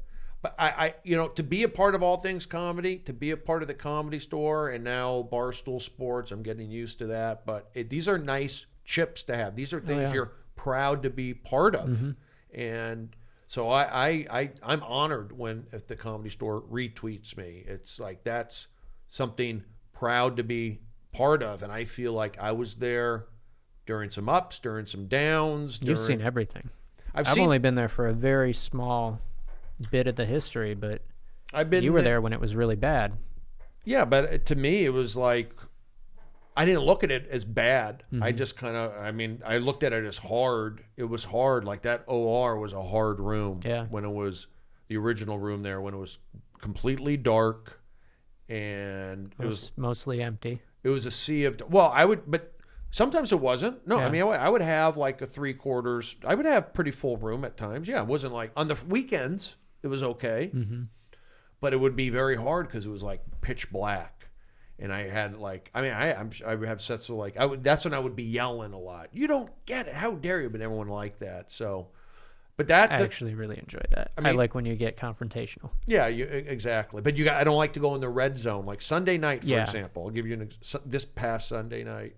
It was in the original room. Sunday nights, I feel at the Comedy Store, it's tourists and families and people who didn't go out on Friday and Saturday and Europeans. So it's kind of a different vibe. They're a little reserved, I think. That's my feel. They're it's a different culture on Sunday nights there. So I went there because I had a great set earlier at a rock club. I had a great set the night before at the Comedy Store on Saturday. I come here and they're not laughing. It's nothing. And right out of the gate, I was running a little late. So I joked with Kirk Fox. I said, I'm charging my phone. And they're like kind of staring at me and kind of didn't. And it was like hard to get going. And then I started saying, guys, what's going on here? This, that. And they started laughing when I got mad. So I could tell like, when I got mad, but I didn't go into the red zone. It was controlled anger, and I just kind of kept beating them, but not in an angry way. And they started coming around. It was fun. I think that's where you've really honed your voice, is in that controlled anger where you can mix in the jokes, but then get them like, guys, come on, what are you doing to me? This is my life. Versus where, earlier on in your career when I would see you, sometimes you would get really angry, and it was to the point where it was like, oh, he might be really serious. He might actually want to hit me. Yeah. And now it's like, oh, this is like a great character that he's doing. Like, he's this mad guy, but he's super funny. I like him. Yeah. It's hard to be likable when you're angry. Oh, yeah. Yes, exactly. Well, Yeah, I came off that way. I never wanted to hit anybody. I never like wanted to punch an audience member, and I was just giving them honest and like sensitive, and also doing things that maybe other guys, oh, I like when you get angry, and I would do that. So Well, I still remember the drunk lady at New Year's Eve that like you followed her into the lobby and she was like wanting to throw fists with you. I kind of remember. Yeah, I've had those. Yeah, it's good entertainment. Yeah, it was. I mean, literally everyone else in the room loved it. I have followed people out into the lobby of the main room when Yeah. people walked out. How dare you? Because it echoes. You can really hear it like from the showroom. Yeah, I've had some moments of me getting mad at audience members and pushing But it. now you really have it where you go, oh no, I'm going to use this. And I know how to use this effectively for comedic. Yeah. You know. I mean, yeah, exactly. And I think a lot of it also has to do with knowing my body too. You know, not being on, honestly, like not being on caffeine, not having low blood sugar. That will could set you off. Yeah. That's part of being a professional, is like feeding yourself and not doing drugs or, So are you off sugar? No, who am I, Dean Del Rey? No, I just don't like to be amped up. I know that I do better when I'm not. So you don't drink. You used to drink Red Bull before you go up. You I don't can still that? do a Red Bull. I mean, Okay. I feel like a Red Bull is not too harsh, but that's what Sunday night was. I was able to I was able to be frustrated a little. I really was frustrated, but I didn't go in that red zone. And I think a lot of it had to do with me not being amped up on taking that Red Bull, thinking oh, my mind will, you don't really need it, to be honest with you. It's it's a crutch, and so that you do a few sets without it. But that, I have sets where I'm satisfied. That was fun. I enjoyed it. You want to, because I don't like to walk off stage and not feel good, even though you get laughs. I don't want to, sometimes they'll do that. Sometimes at the Comedy Store, it's Yeah, you'll have a good set where everybody laughed, but you get off stage feeling like, oh, that was awful, and I didn't like anything about that. well, that happened the week before. See, the Sunday night again, Sunday night crowd, but we were in the main room because it was sold out. They moved it to the main room, so instead of 180 people or whatever, It was 350. it was 350, feeling that way. So I could feel that weight on me of them I don't get it. And But you were also up at the check drop spot. yeah, So looking you had to factor that in too. That is a really tough spot to be in. yeah. So if you're getting laughs while people are paying their tabs, that's still a win. I mean, obviously you don't want to go up in that spot, but I'm sure, and I wasn't there for that show, but I'm sure you did much better than you thought you did. Well, here's the deal. Thank you. And apparently I did. When I was done with the set, I didn't have fun. Even though I did okay, I did get laughs. I didn't bomb. And I interacted with Jeff Ross. I interacted with a couple. I got some audience laughs. But when I went out not happy, it was because I was flustered. I was mad at myself for being flustered and not being able to think of my jokes. If I'm relaxed, I have jokes. I can go to my jokes. But if I'm nervous because it's a big crowd, or I get panicky for whatever reason, it's hard for me to remember my jokes. And I start getting panicky. And that's only because, Brody, why are you panicky? This and that. It's a tough fit sometimes. I'm moving around. I'm doing late night spots in there. I don't do that big crowd spot But I think all that's the going to time. make you better. It will make me better. Because you don't want to get so reserved and so used to doing the late spots where you're like, oh, well, there's no pressure. These guys have already seen the show. It's 3 hours in. I'm just going to go up there and have fun. You want to be on your toes at times. Right. Well, that's that's going to make you so much better. Well, that's what I get, and that's why I like for these guys to mix it up with me. I mean, I do get a decent audience sometimes, and I do. They are laughing. It's just I mean, I still plug it in the newsletters, and usually I tell people, stay late. They do. I mean, I've been having the other night. Especially the Saturday main room, because there's 2 shows now, and it's split up instead of just one. You can end up, having I had 200 people in there. Yeah, I had I had a whole bunch stay to the end. They wanted more. We had to wrap it up, but they wanted more. They were all in the back too, all over the place. Yes, for me, it takes me a little while to get comfortable. That's the deal. It's if you threw me in that spot every day, I'd probably get better at it, I'm sure. But I ended up doing well. It just didn't feel good. Yeah. It didn't feel good. I didn't like that feeling. So Well, it's like putting on a new pair of pants, and you got to wear it out a bit. yeah, you put a positive spin on it. Yeah. You're right about that. So I mean, I think you dressed me down today. I needed that. I needed to be slapped across the face, woken up, and go, Brody, you're good. You are. You just have to remember you're doing way better than you probably think you are. Yeah. And that's pretty much everyone in life. But I enjoy social media. I'm on it way too much because I have to be. You have to be on it, right? But it really makes you compare yourself to other people, and you just can't do that. It's almost impossible, especially in comedy, to go, well, that person's getting 10:15 and I'm getting 1 o'clock. Why am I not getting 10:30? You know, but Check you your just got to go, followers. wait a minute, I'm doing really well. I have this, this, and this. Yeah, you can't compare. You always compare. You come up short. Yeah. Compare and despair, come up short. I think, social media is a real thing. You see the photos. You see the likes. You But- see the... I look at comments. How many comments do you get? Me, personally? No, just on somebody's interaction. Oh, it depends on the post. But, you know, I don't think I've had like 1,000 likes once. I've never had anything like that on my personal account. I've never had anything close. What does that feel like to get 1,000 retweets? I mean, it'd probably drain your phone. I want to I watch. can't imagine opening up Twitter and every time there's just a million different things there. Too many Chris, notifications. can I watch you tweet? Yeah, seriously. Like, he probably is just nonstop notifications. He has to turn it off. He can't even respond to half the people. You would need an army of people to respond to all the people that are tweeting. You think social media, it's going to be going away? It's less. No, like people no, are no, no. deleting their accounts. No, I mean, they'll just find other ways to be connected. Yeah. It's always just going to kind of be here. And we're just going to be these people. The people that go, oh, I'm not going to be on anything, then they're just not going to be a part of regular society. But maybe it'll just mellow out like they had Pokemon Live. Everybody was into it. Now it's died out. Some people still Pokemon Live, but it's not just what it different was. versions of things keep popping up. Pokemon Live goes away, but then something else will come out, and then something else, and then something else. So Twitter might not be a thing in 5 years, but something else is going to be a thing. But is it going to still have those negative aspects of it, or is it going to be a better experience in 5 years? Hopefully it's a better experience, but it's How hard could to it say. be? Do you think it does cause, like, these people are living a great life? I say, like, on an Instagram photo or any kind of photo, it's like, yeah, right there during that millisecond, I'm having a great time.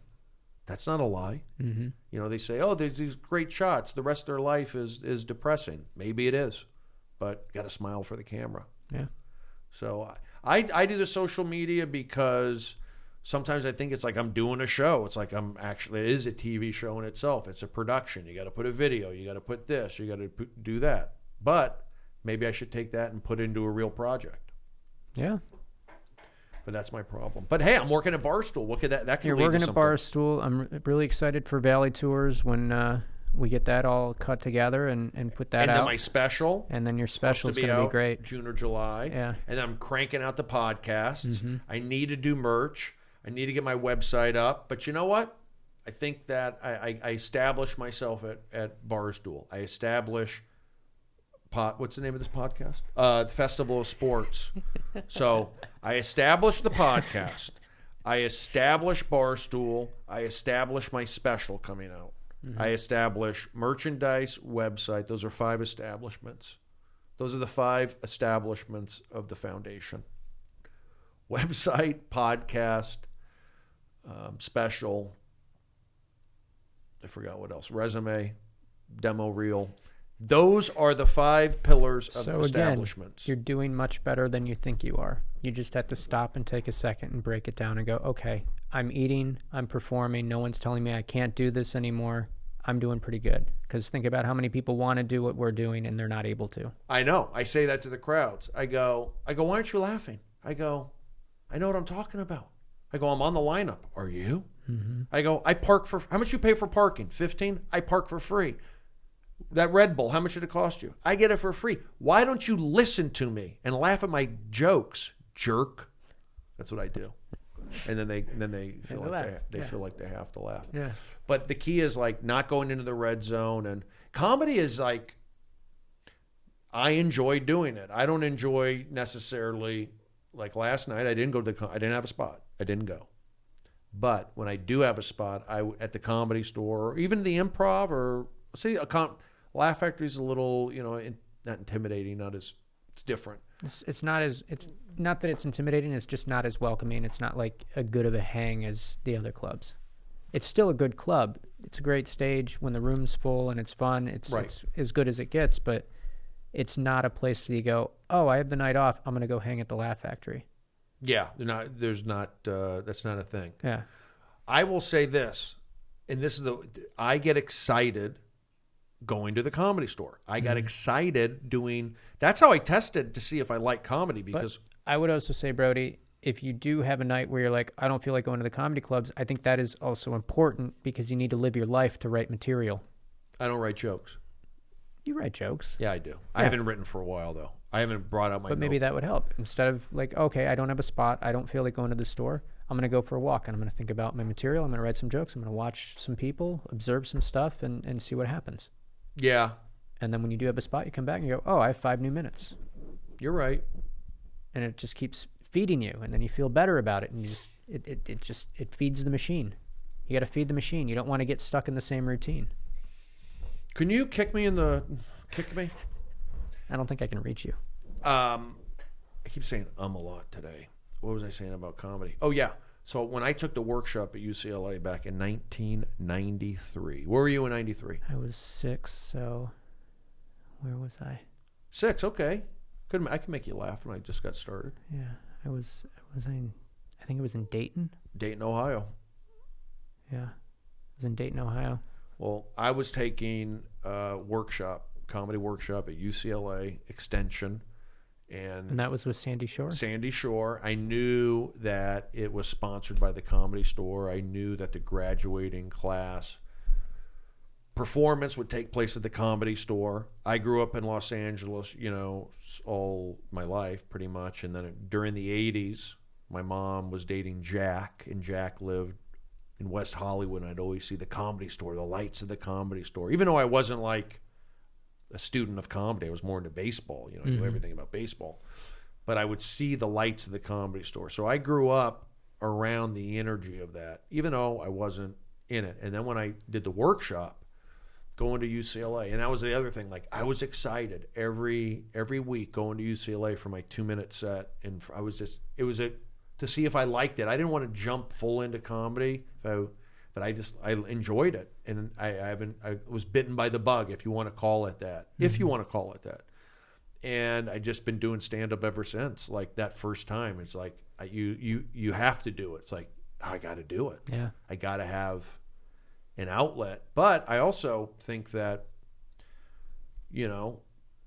could you shut off? Could you not do it? Could you not perform? Take a week off, like from podcasting, periscoping, tweeting. I mean, I am able to for 2 reasons. One, because I just don't work as much as most people. Right. Because I'm not an established comic. So it's much easier for someone at my level to go, oh, I'm going to take a week off, and no one's going to be like, no, please come back. You know what I mean? Well, that's me being self-deprecating. Okay. But I also, I'm in a good relationship with a great girl, and so it's easier for me to go, I'm going to take 5-6 days and we're going to go to this place and just unplug, live and unplug. And I always find when that happens, I come back and I have new things to talk about. But you feel like if you went off the internet for if I was off Twitter for 5 days, I don't know, maybe it would hurt my career, or does it hurt? Well, it would hurt my career because I have 2 companies that are going, you need to tweet every day. So I haven't been off the internet in 4.5 years. But when you're tweeting, are you reading tweets? Are you replying to the tweets? Yeah. So you have to engage. I'm not only doing the promotional side of the shows. I'm also 100% of the customer support because it's just me. I don't have like a team of people. So when you say customer support, like if you forget a password from being hungover? Someone tweeted at me this morning, hey, what time is the show tonight? What's the runtime for it? And so I tweeted back, which show are you talking about? And she said, this show. And then I did some research and realized she was talking about the Comedy Store in Manchester. Oh, so I had to be like, UK. oh, you actually mean this, and you're going to want to talk to these guys. So is that your job, or is that something you just do? Are you obligated to reply? You know what? Honestly, I've never been given instructions on how to handle that account. I just started doing it and naturally feeling what I should be doing. And I feel like if I engage with her, I give her the right answer. If she's going to come to LA, she's going to go to the Comedy Store because she had a good experience talking to me. So when these people comment on Instagram or Facebook or Twitter and they go, hey, what time is this show? How do I get tickets for this show? If I reply to them immediately and I say it in a nice way, they're going to come to the store and they're not going to go other places. They're only going to come to the store. Right. And that's part of why I feel like we do good business, aside from the lineups just being insane. But people want to come back too because they have a good experience from the very start of just reading a tweet to when they sign their bill and leave. Where are the Comedy Store audiences coming from? All over the world. Literally every part of the country, and then all over Europe, Australia. Are they buying their tickets weeks ahead of time? And planning their trip out that far in advance? Some people are, but mostly it is the big reveal on Tuesday when the lineups get posted. That's when all the tickets sell. So they look at the lineups, and then these people, are they coming from local hotels, or is it... I bet we get a lot of business from the hotels. That's the one positive of all these high-rise hotels going up on Sunset is we're getting a lot more business from that. And then we get locals, too? We get a lot of locals, yeah. A lot of repeat business. I mean, I know customers personally now that have been coming in for years that I've just always talked to and taken care of. And they just love seeing the comedy. They love being a part of... I mean, look at Mary Stevens. Yeah, she one loves of the it. greatest, but I mean, she started coming in years ago when I was still working the door, seating the room, and I would just always hold her the same specific table. Right. And she'd always come back, and now we continue to do that, and she's been coming to the store for years, and she knows everybody's jokes. Like, she's amazing. Yeah, she's good on Twitter also. Mm-hmm.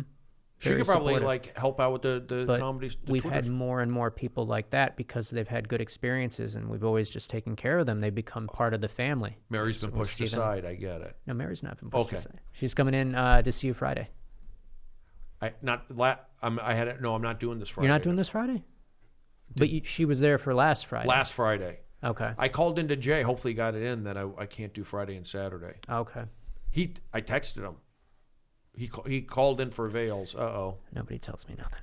Did it come out that I'm on the lineup for I don't Friday know. and Saturday? Maybe you aren't. I just maybe assumed you were. But she's coming in again Friday. Because I'm going to Aspen with David Spade. Mm-hmm. Let me see what's going on here. Do you want to play Aaron? Yes. How are you doing? I was just going to say we should play the baseball card game. Do you know Brenton? Of course. I'm sorry. Every time I come in here, Aaron, we don't talk about sports. It's okay. It's totally fine. Festival of whatever. Let's see what we got. Let me ask, are people liking the show? Let's go in the Periscope. Let's see what they're saying in the Periscope. Mary is a saint. Nice. Eyes on. I don't even know what this goes. I think it's been a good podcast. I like talking comedy. I mean, it's been informative. I'm getting a But little. I doubt you want to talk about the Buffalo Bills for an hour and a half. Yeah, it's Holtzman all weekend. Because they know I wasn't there. Oh, he's doing Yeah. Friday and Saturday? He's doing Friday and Saturday. And if I was there, we probably split it, you would think? Yeah, at least split, or you do both. Or you do 2 OR sets, like a late Friday or middle of the show Friday OR and like the early show Saturday. But I'd probably get a main room. We gave me a main room tonight. Mm-hmm. Is tonight sold out in the main room? Or is it a main room? It is a main room, and there's 17 tickets left. So if anyone on Periscope wants to see Brody Stevens, there's 17 tickets left. In the main room. In the main room. So I'm going out of town this weekend. I won't be here. Where are you going? I'm going to Aspen. Are you with doing David, comedy? with David Spade. Yeah, we're doing a show. We're That's doing amazing. 2 shows. We're See, doing look 2 at you. shows. Look at you. You have really good things happen. You're opening for a huge comic. David Spade? Yeah. Yeah, he's a good guy. Here's what I think. If you think you're getting down and you're like, I'm not doing enough spots in Hollywood, get out of Hollywood. You know all these famous people. Go, hey, I saw you have some dates coming up. Mind if I come and open? Get out of town, recharge your batteries. Yeah. You have the ability to do that because, I've started asking people more about going on the road just because I figure, well, if they say no, I get told no in Hollywood almost every day, so it's not going to be a big deal. Who are you, Dean Del Brenton? No, I'm not kidding. like aggressive about it. Aaron. I'm myself when I do it. I'm not like, but I'm just saying, like, would you rather be told no, or would you rather live with the what if I'd asked them and they said yes? Right. Brenton, your attitude's right on. I mean, you are, Brenton is the best. Do you know who Haley is? Mm-mm. She just said you're the best. I'm too shy to talk to anyone at the store. Bonnie. But you're Me too, Bonnie. You are making an impression right now to these. Well, we have 33. We had more earlier in the Periscope. Oh, that's not good. No, 33 is I'm not killing good. the ratings. No, you're not. We've just been doing good. All right, so I haven't done the. Let's. You've done the. You don't have to do the baseball card again. They could be. Aaron's eager to jump in on this. Yeah. So Brenton, you were good. I'll let you. That was great. Everyone's happy. Back up to my office. Brenton Biddle, come everybody. Let him hear it. Thanks, guys. Check him out at the Comedy Store. He's a comedian. Friday Original Room, 1 a.m. There you go. And other places too. Give me a pep talk. You know now who is behind the Comedy Central, the Comedy Store, and all things comedy. Thanks, guys. Great job, Brenton. That was a great job. We feel good about that. Was that pretty good? Yeah. I should feel good about that. Yeah. All right, let's see what we got here. All right. I don't think you would know this guy. You're not going to know that guy. Let's see. Give me 1 second here. 1,400 total viewers right now. We're doing great. Nice. That's good, right? Yeah. All right. Let's see what we have here. I'm looking for a card that might. You got to remember, it's 4:00 on a Wednesday. That's great. That's great viewership. Really? Yeah. Yeah, they're probably only just going through for 1 second. This guy, let's see. This guy was he was the man last year. He managed the New York Yankees. What card am I holding? Joe Girardi. Bingo. That's how you play the baseball card game, just like that. Again, who managed the Yankees last year? You have to be on top of baseball. By the way, Joe Girardi, I'm holding this card.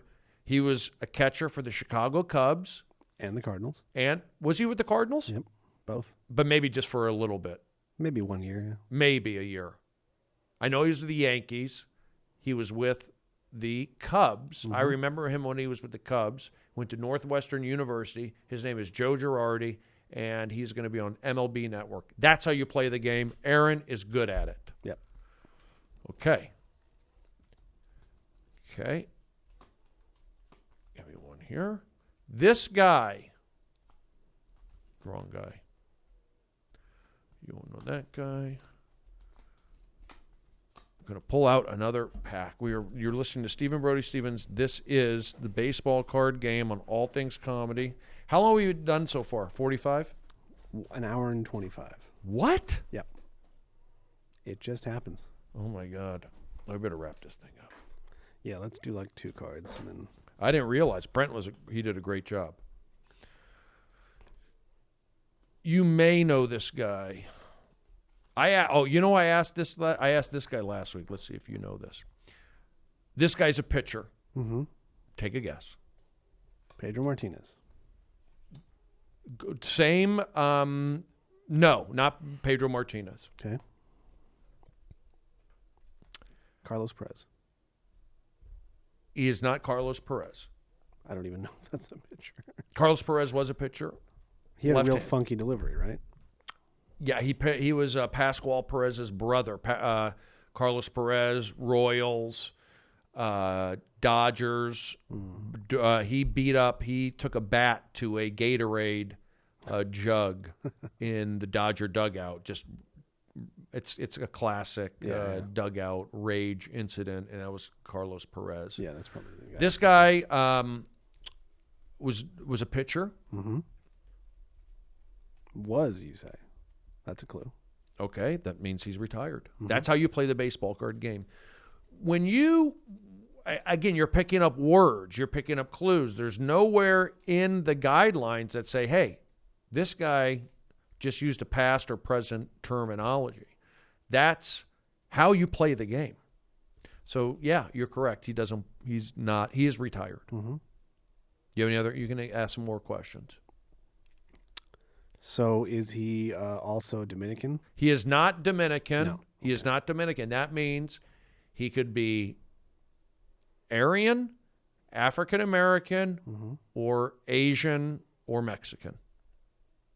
Okay. Doug Drabeck. That's a good guess. Why do you think that's a good guess? He is white. He is white. Yeah.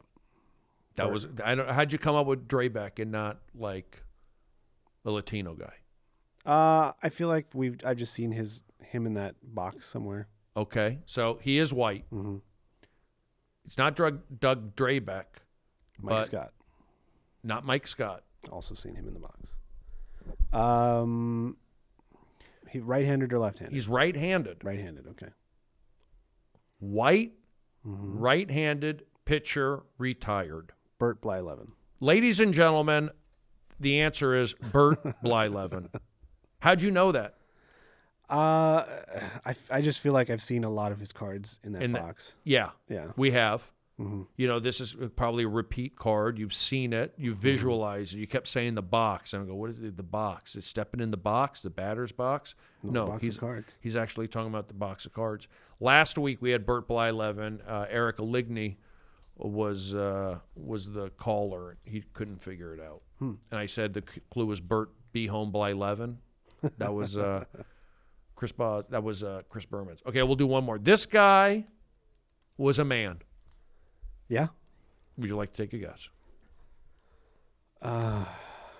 He's a guy. Sean Casey. You know what? Not a bad guess. Really not a bad guess. Joey Votto. Still Okay. not a bad guess. So they're on the Reds? No. Or they're first baseman? First baseman. Okay. So there you go. That's how you play the baseball card game. You throw it out there, and you can see how I react. You look how Brody reacts. Did he get all into it? Did he raise his voice? How was his body language? If you see Aaron, he's actually looking at me. You see, I've been watching a lot of Sherlock. You're watching a lot of They have they talk about that body angles and touching. Oh yeah. See, Aligney didn't have the visual on me, so you're locked in, so you can tell, and that's part of playing the baseball card game is reading that. So he is a first baseman. Okay. He is a first baseman.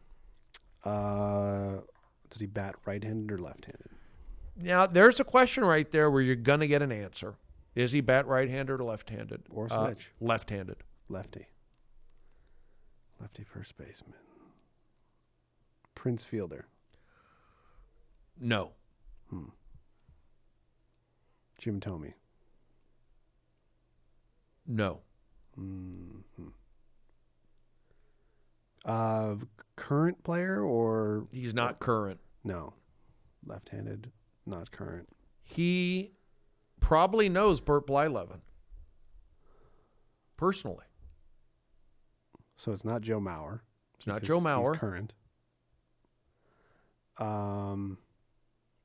Probably knows Bert Blyleven because he played with him on the Twins. What is Superman's name?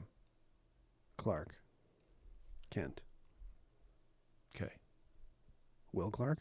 No. Kent. Okay. Mm-hmm. First baseman named Kent? Yep. Huh. You just put that together.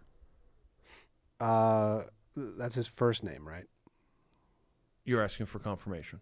Yeah, just that is his first name is Kent. Yes. God, I can't think of anyone. Kent, first baseman. It's an interesting last name. Not a typical spelling. Not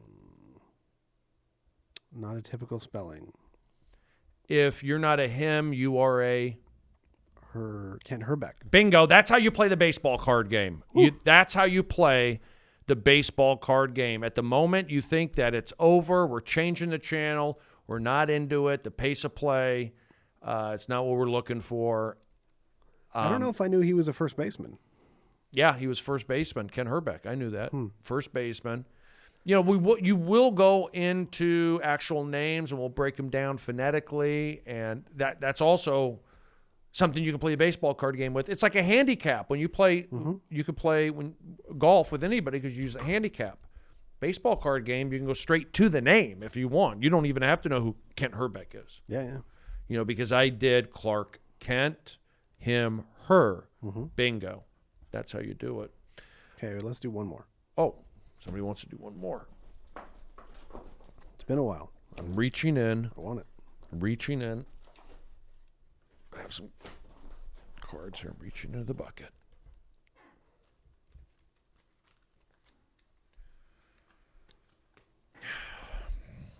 And, you know, the bigger the name, the quicker the get, you know, Yeah. it's like, it's still like, you know, pretty good. Mm-hmm. Okay.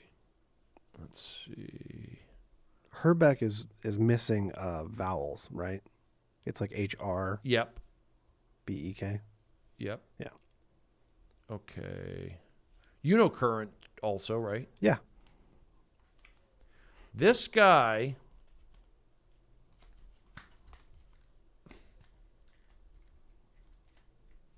Would you like? Would you like to guess? Mike Trout. That's incorrect. Okay. If you give me team and position, I could probably get it. I'll give a you. current player. I'll give you. He is a pitcher. All right, that makes it a little tougher. He is a current Major League Baseball pitcher. Mm-hmm. Is he left-handed? He is not left-handed. He is a current right-handed Major League pitcher. He is a current, and the Periscope can guess too. He is a current right-handed Major League Baseball pitcher. Is he of Latin descent? He is not of Latin descent. Okay. He is not of Latin descent. He is a current Major League pitcher, right-handed, did I mention? Yep. Of not Latin descent. Mm-hmm. Adam Wainwright. That's a good guess, but no. He beat Verlander today, just saying. That would be a good guess too, but no. Yeah, Verlander. Yeah. What team does he currently play for? It's a team in Ohio. Corey Kluber. Ladies and gentlemen, Corey Kluber is the answer. It's the answer. You could have gone Trevor Bauer. You could have gone somebody else, but you chose Corey Kluber. That's how you play the game. It's current Cy Young award holder. He's up for it. He won it last year. Yeah. Mm-hmm. Yeah. Well, you know, we had some good. You know, Brenton was a highlight today. The baseball card game was tight.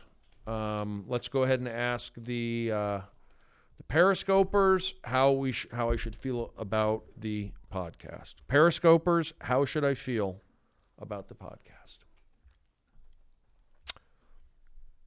We'll see. There'll be a little delay, and then we'll wrap it up. You're listening to Stephen Brody. So what show is this exactly?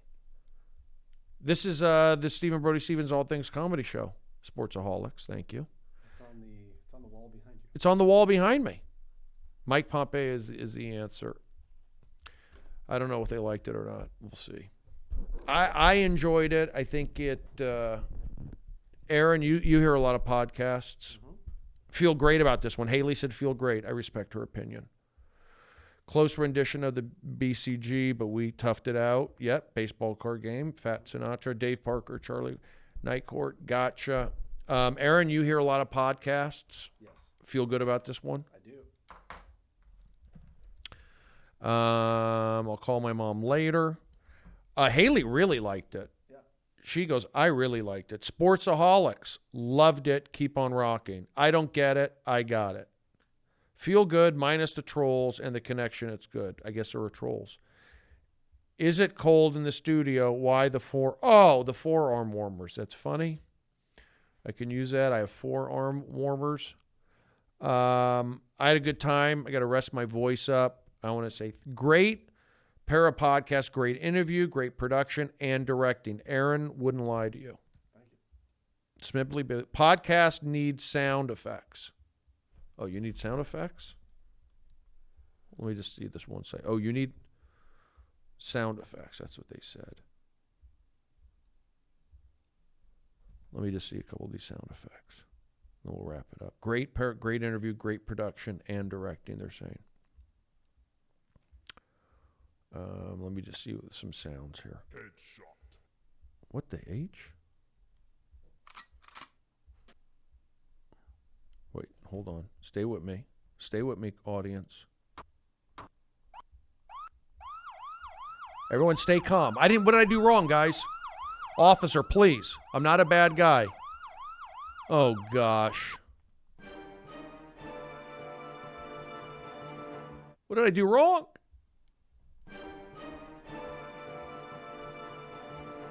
Okay. Okay. Let me see this one. Confused. Huh? Confused. Here's a joke drum.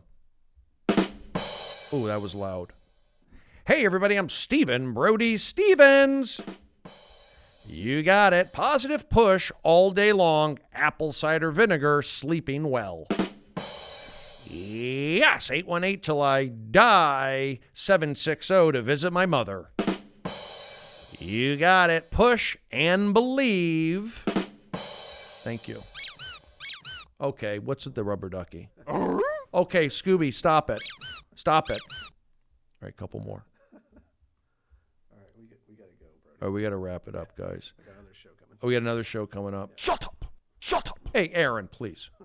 Okay, guys, listen, this was fun. Come on. And car racing by here all of a sudden. I'm going to get going. I got to shut the door. You've been listening to Stephen Brody Stevens on All Things Comedy. And does that sound like a door shutting? Oh, car won't start. Thank you very much. I'm hungry. I do got to wrap it up. This is All Things Comedy, Stephen Brody Stevens, Festival of Sports. Check us out. Brody is me friend. Brody at BrodyStevens.com. Brody at BrodyStevens.com. All that good stuff. Thank you very much, and have a great day. Yes!